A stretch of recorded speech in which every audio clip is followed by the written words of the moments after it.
Hello, welcome to the Think Big for Africa podcast. My name is Ekene Banye, your host.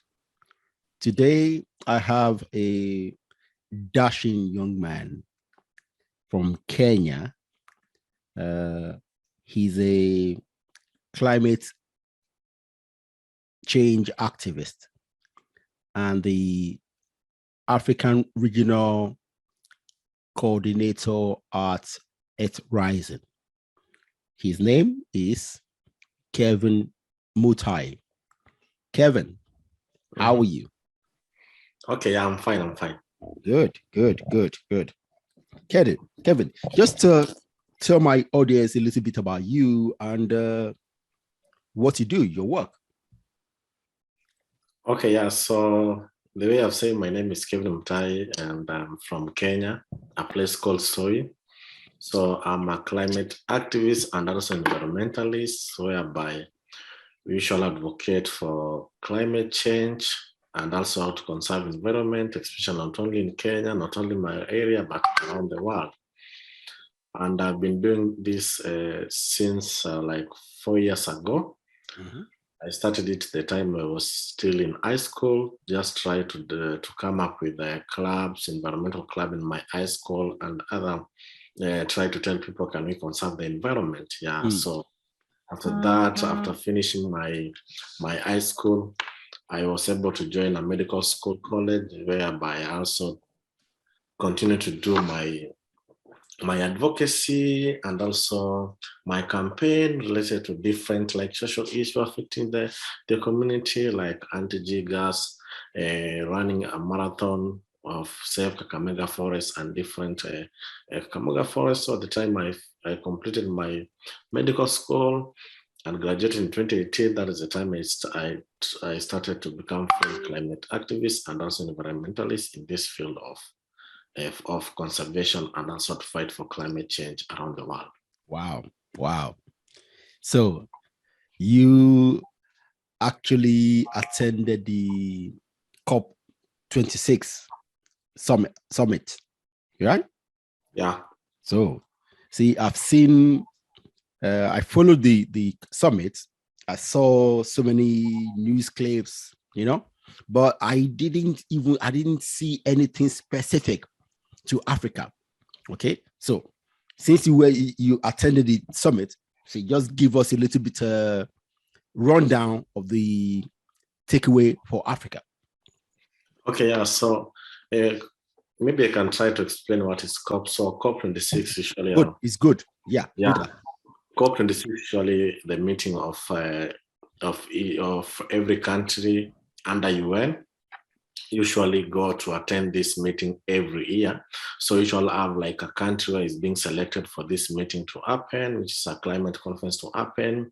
And we usually have different countries going there to discuss about social issues that include climate change and other things. So this time it happened in Glasgow, that is in UK, in Scotland. So we have more people from different countries. So we usually have like an organization, party, and other things. So they usually invited to attend this conference. And they usually discuss more about what is climate change in terms of policy and also in terms of how they are going to tackle this effect of climate change. So this year, the conference was, it was not that good the way people wanted, especially youth. Because we, especially in terms of Africa, because what is happening in Africa currently is the effect of climate change. And Africa, we are not the one who are responsible for this cause of climate change. The global north countries, which are developed countries, are the one causing this climate change because of them having this fossil fuel company. Fossil fuel company, I'm talking about this company shall pollute, emit a lot of CO2 into the atmosphere. Yeah. Having developed country destroy the environment. So knowing that as currently, I think part of this year and also last year, we were able to experience different types of, let's say, natural calamity, which is caused by human beings. Talk about drought in Kenya. Currently, I think last week and also part of other week, we had drought, especially in northern part of Kenya, where wildlife they were able to die. More than 6 giraffe died.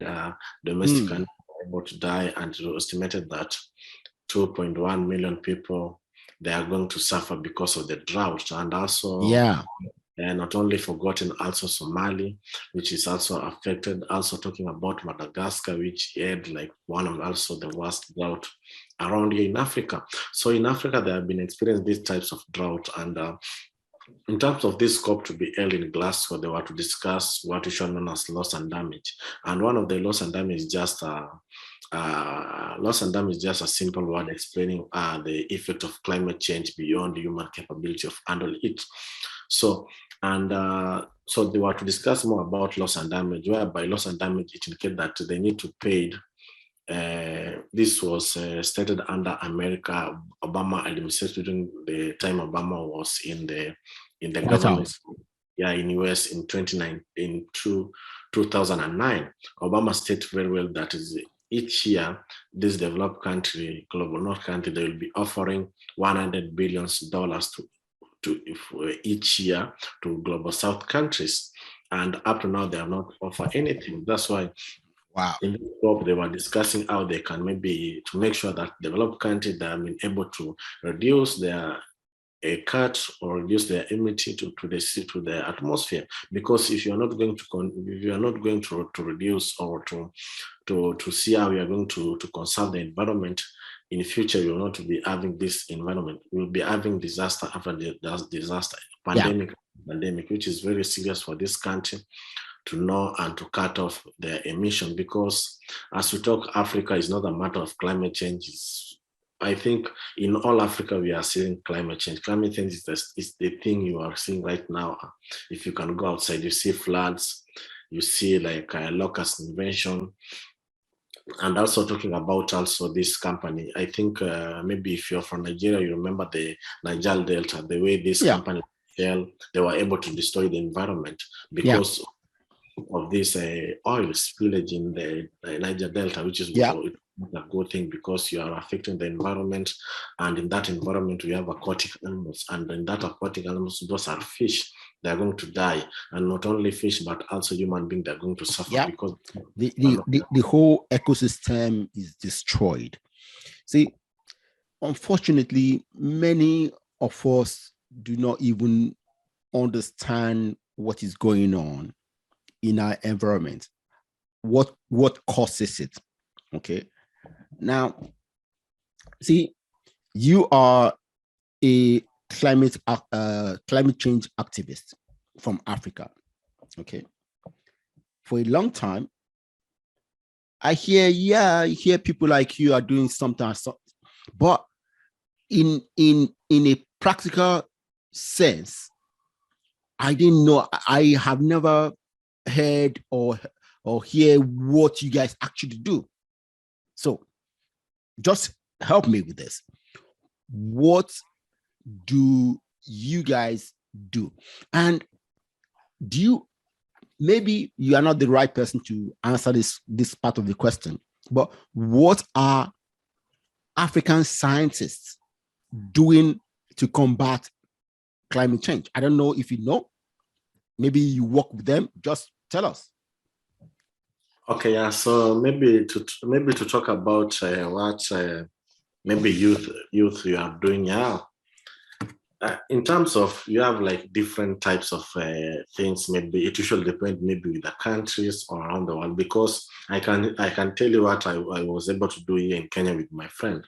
Okay. So yeah, I think last part of this year, America, and we have this company known as American Chemistry Council, wanted to dispose of their plastic material into Kenya. And not only into Kenya, but around Africa. They wanted to use Kenya as an hub.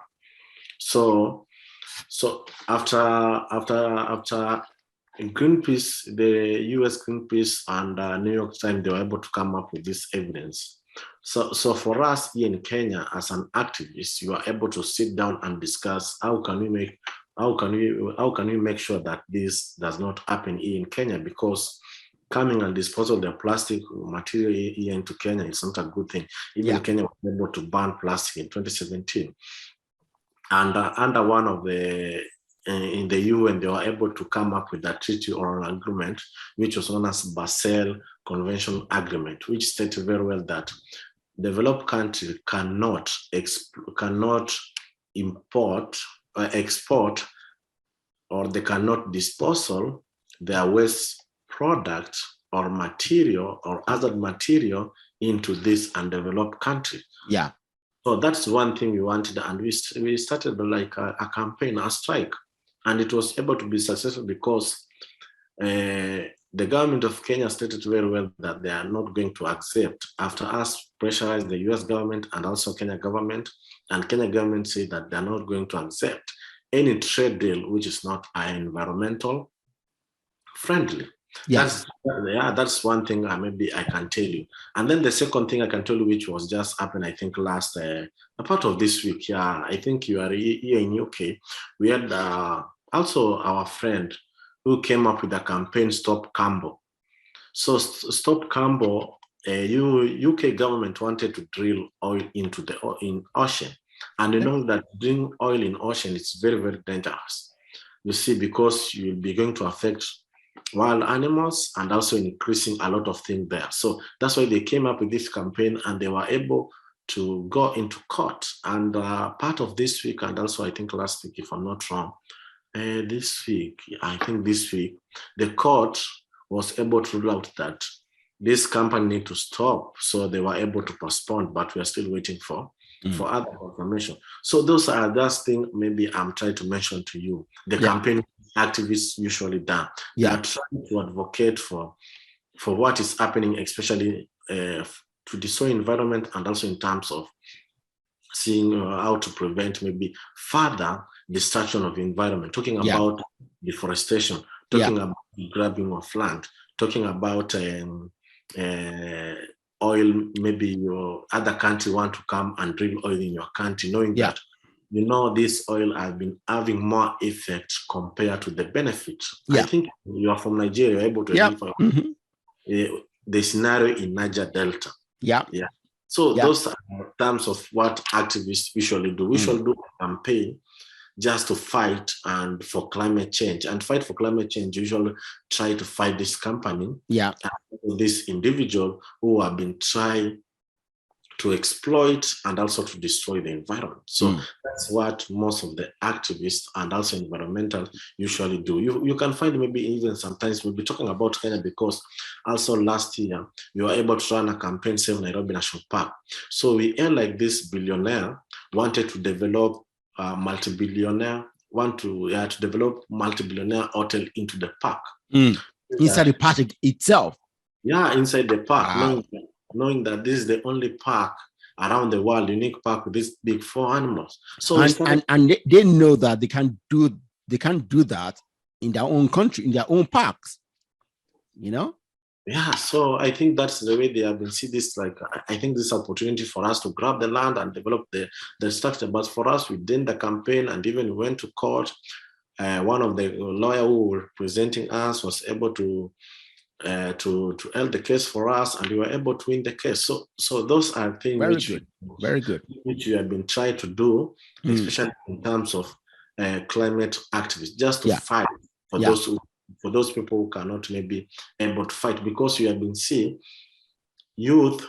We are the one who have been going on the street every day. We are the one, because this climate change is affecting us more. That's why we need to fight, and also to go into the strike to demand for change, because if you're not going to demand for change, who is going to stand for us? That's why we are going on the street. And talking about the scientists here in Africa, it usually depends maybe with the scientists, because we have been seeing most of the scientists, they have been trying also to educate people about climate change. Well, do you know a climate change scientist in Africa? See, if you know some, please connect them with me, because I want to bring them on here.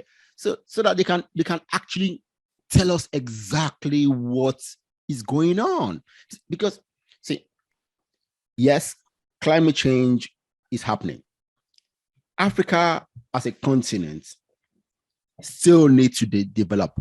Okay, so see, I want to talk to scientists and people in technology who know that, yes, to help Africa develop, we need to come out with technology that is climate friendly. Okay. See, we can't continue borrowing everything from the West. Okay. So I want to hear from African scientists, what are they doing? You know, I want to hear what they're doing. So that's why I'm interested in talking to them about this, you know. So I want to hear from them. So if you know any of them, please connect them to me. I want to bring them here. I want to talk to them, you know. Yeah. Now, this Great Green Wall project, you see, I've tried to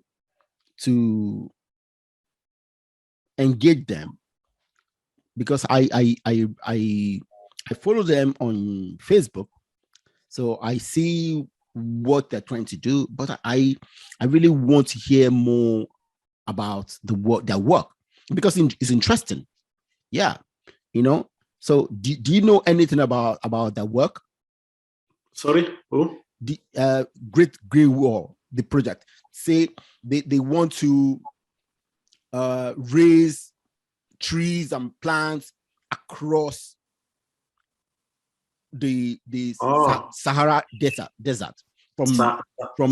west to east, you know. Yeah, I think maybe I'll try to find because I had one of people who are trying maybe to amplify the information about that, but I'll try maybe to check out them and I'll let you know. Yeah. So okay.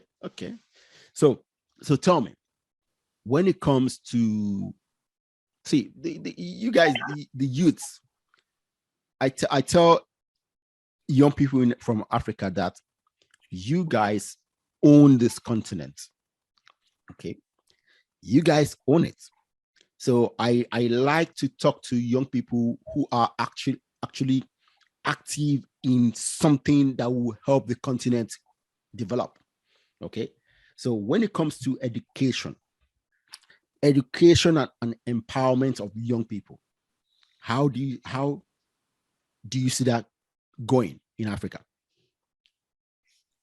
okay, yeah. So about education and empowerment, maybe it depends on which type of education, because talking about education in Kenya, most of the people usually go to school, but I think we have been having the problem of implementing, let's say, like climate change to be one of the compulsory subjects in Kenya, and not only in Kenya, but around the Africa, because climate change is a real issue, and we need to implement it to be in one of the topics. Because even I've been seeing because next year we'll be having campaign. I've been seeing most of the people, especially these big politicians, that have been going on the street, maybe try to pass their manifesto, try to tell people to vote for them, but you never find them putting like climate change is one of their main issues.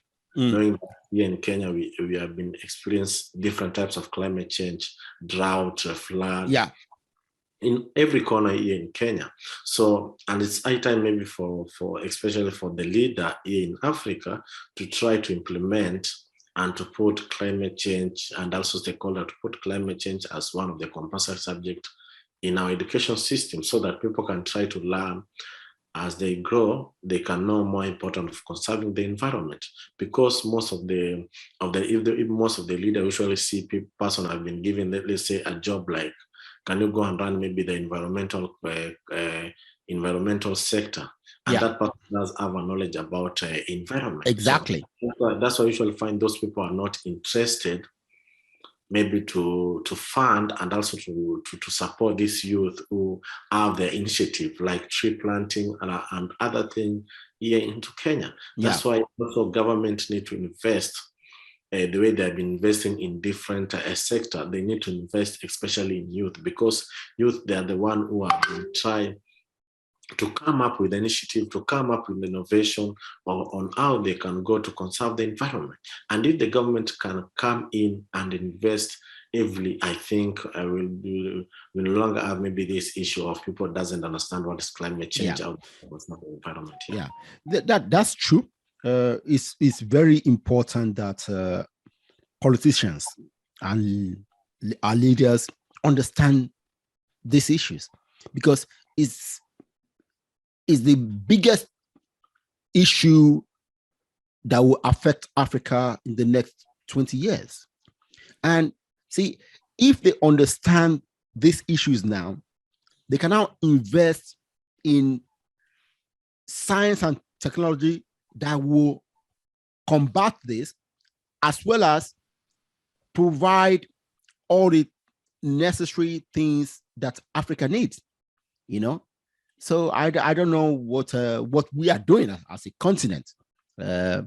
So because unfortunately, I like to tell my audience and my friends, we seem to have too many old people in charge of Africa, and many of them do not understand the things that are important for the youth.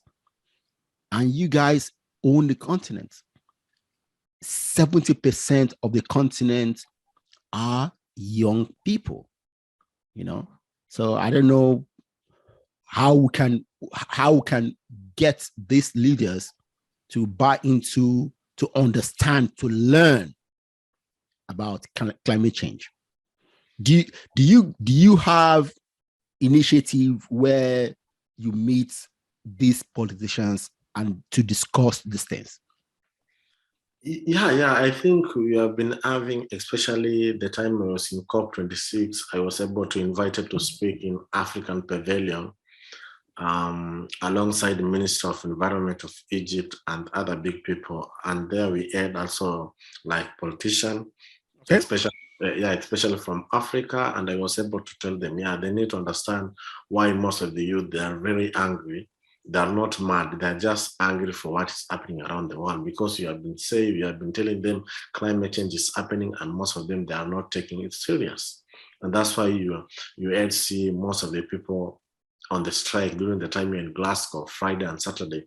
We had more people like 100,000 plus on the street demonstrating, telling the leader in COP, you need to act now, not later, because our world is burning, and if you are not going to take it serious, we no longer maybe have anything left for our future generation to show them that this is where you are going to live. So that's why mostly they need to maybe to borrow a leaf. I can give you an example. You remember the time during the general election of Joe Biden and Donald Trump. Or Donald Trump, most of the time, was not maybe into this things like climate change. So most of the time, only like telling hypocrisy or just make like fun about climate change.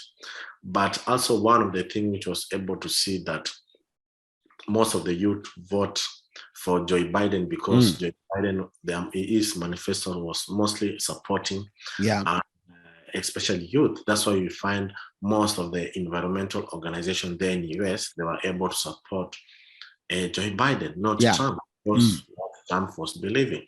And I think if they also youth here in Africa, we can borrow that leaf. And then the time we have an election in our respective country, we choose those leaders who are, that they have a good manifesto for our future generation. I think it will be good, rather than just choose person because you know him, or because she is from your, he or she is from, or he or she is from your party. I think it's high time for us, especially for Africa, to think twice before we go into that ballot box and vote for person maybe you are willing to guide you or protect you.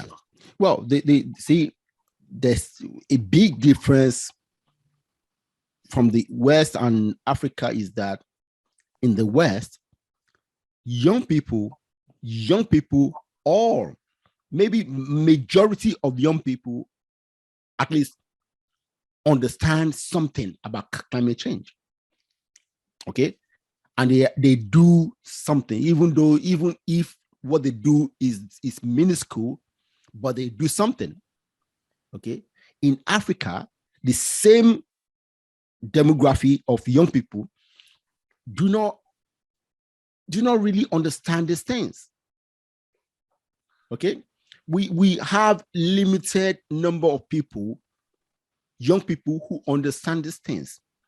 In my daughter's school, they talk about climate change all the time. In our house, we recycle. So there are so many initiatives that teaches the kids things about climate change. In Africa, what is going on? Yeah, I think the problem in our continent Africa is just that I think it's just like a lack of proper climate education, and that's go maybe to implement this education, this into our curriculum. Yes, we have been able to implement, maybe let's say in school we have like sports.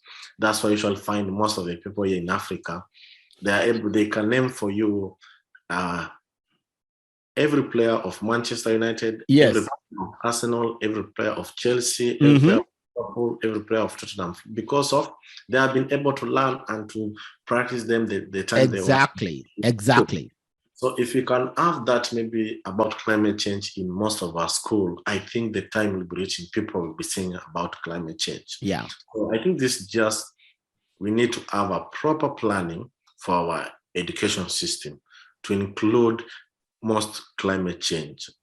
Yeah, I think if we can do that, we can have a breakthrough, because you have been find most of the people who have been talking about climate change here in Africa, there have been the people who are in urban area, those people who are in university, and those people who are doing the course about environmental science or anything related to climate change. Yeah, you're correct. Yeah, but what about those people in rural area? That's it.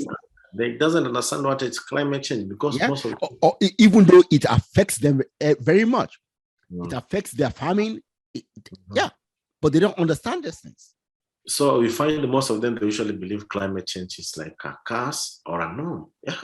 So that's why you find most of the people in the village, if you have, let's say, like a drought or a locust, you usually find them going to offer a sacrifices. So most of them doesn't understand where is climate change coming from. Yeah. And I think we can break this barrier of this like a huge joke by educating these small kids in school. Yes. So that after that, maybe after 1 year, 2 years, 3 years, we'll be having like a generation which is well fueled, armed with the information, at least. Yeah.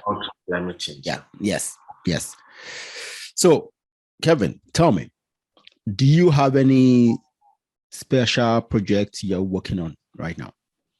Yeah. For me in Kenya, I have one of the projects which I've been working on is because around this topic, climate education. So then in Kenya, I'm working with my friend, because we are able to co-found our network there in Kenya, known as Kenya Environmental Action Network.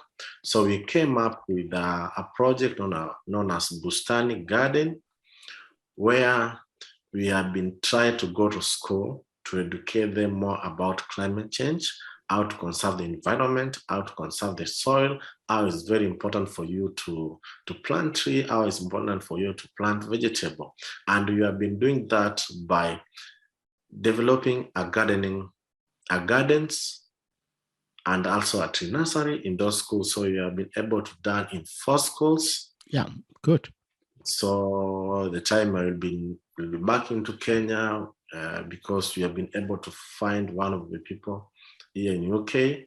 They have been able to fund our project, that is Anna and the Greenhouse Communication Agency. They have been able to fund our 3 projects there in Kenya, and also helping for us to organize a tournament that is maybe late December or early January. So we'll be using that as a tool, especially in rural area, to educate these people more about climate change. Yeah. Good. Very good. So tell me, as a young African, okay, what is your vision for Africa in the next 20, 30 years? I think my vision for especially for the Africa in 20, not only because for me, I usually believe that it's very important for change to start now, not later, because if you are going the way the leader have been saying will be changed in 2030, 2050, and knowing that climate change usually kill more people, it has been killing more people, talking about flood, talking about everything. So for me, I usually believe let's start the change right away. Let's have like a good environment. And we can have this good environment, but by having the leader. So my future maybe, if you can have the good leader, the good leaders here in Africa will be having a bright future. But if you're going to have those leaders who are just greed for power, to empty people's pockets, to steal to people property, and not deliver to their expectation in terms of environment, in terms of everything, will be experienced the same scenario which have been experienced as Africa. So you can have maybe a good future. We need to change the system. And this system we can only change by changing the leader and electing those leaders who are well and advanced about climate change and other things. Well, Kevin, thank you very much. Thank you very much. I understand what is going on now a little bit better, but we need many Africans to get on board, especially the ones on the continent. And you guys have a big role to play, in terms of educating them. Thank you. Your project is wonderful. I hope you girls have fun and have success at it. Okay. Thank you. Yeah. I think, thank you very much. What I can advise maybe the youth is just about this group. You can go in the internet. We have like different types of environmental youth group, which you can join. Just select one maybe in your country or around the world, so that we continue fighting for this climate change. We need more youth as possible to help us to fight this change, because in order to win this this battle, to fight our common enemy, which is climate change, we need to have like a collective voice, a collective power. And that it can only be accomplished by having more youth joining environmental organization or environmental group to push this forward. Okay. Thank you. Bye. Thank you. Bye.